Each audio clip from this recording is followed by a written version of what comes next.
Yun, what's up guys? Good afternoon sa inyong lahat. Tara, magmerienda tayo guys. Meron tayong meriendahin ito. Charan! Hindi ko na pinakita yung ano kung ano yan. Basta yan mais. Magmerienda tayo. Ang laki ng tiyan ko guys. Talagang hindi na ako nag-exercise. Ito pampataba naman to. So, ayun na nga. Patuloy tayo sa ating merienda. Ito yan guys.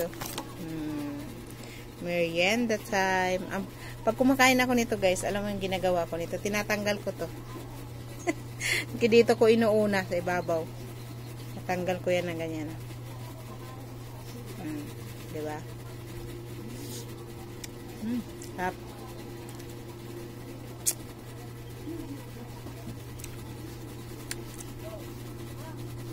Diba?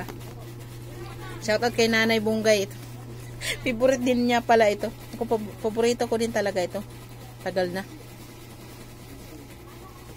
Ito ang gusto ko sa ice cream stick. Ito yung gusto ko kainin.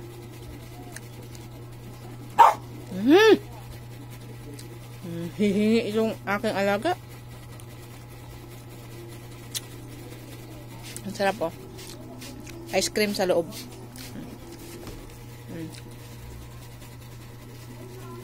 Diba? Ice cream sa loob. Tapos ito, yung mais na to, para siyang yung apa. Yung apa niya is guhit yung guhit niya is mais. Ang sarap. Subukan niyo sa sa mga nagtitinda sa Sarap guys.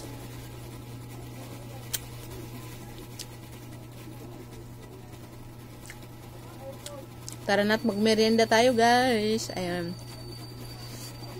Harap. Favorite ko tong ice cream na to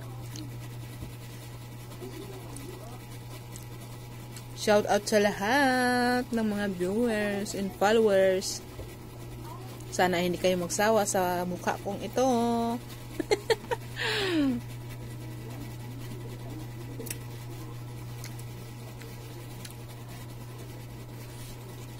Ang sarap talaga niya. Kahit pakainin pa ako ng 3 ganito. 3 balot. Ang ganito. Kaya ko ubusin.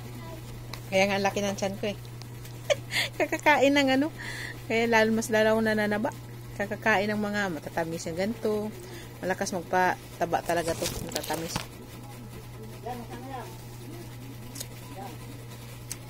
Lalo na't may pa ako. Ang tawag nito. Ang tawag nun yung hindi ka basta-basta talaga papayat dahil may PCOS ka, ganyan. Ayan. May problem sa kaya ganito. Hindi basta-basta mapapayat. Depende na lang pag anuhin mo rin yung sarili mo. Pag halimbawa yung sarili mo is talagang alagaan mo din at huwag kang kumain sa mga bawal na pagkain, ganun. Kumbaga mag-diet. Ganun lang diet. Ako kasi hindi makapigil pag diet. Obos na. Thank you for watching guys. Hanggang dito na lang muna. God bless us all. Love you all po. Bye!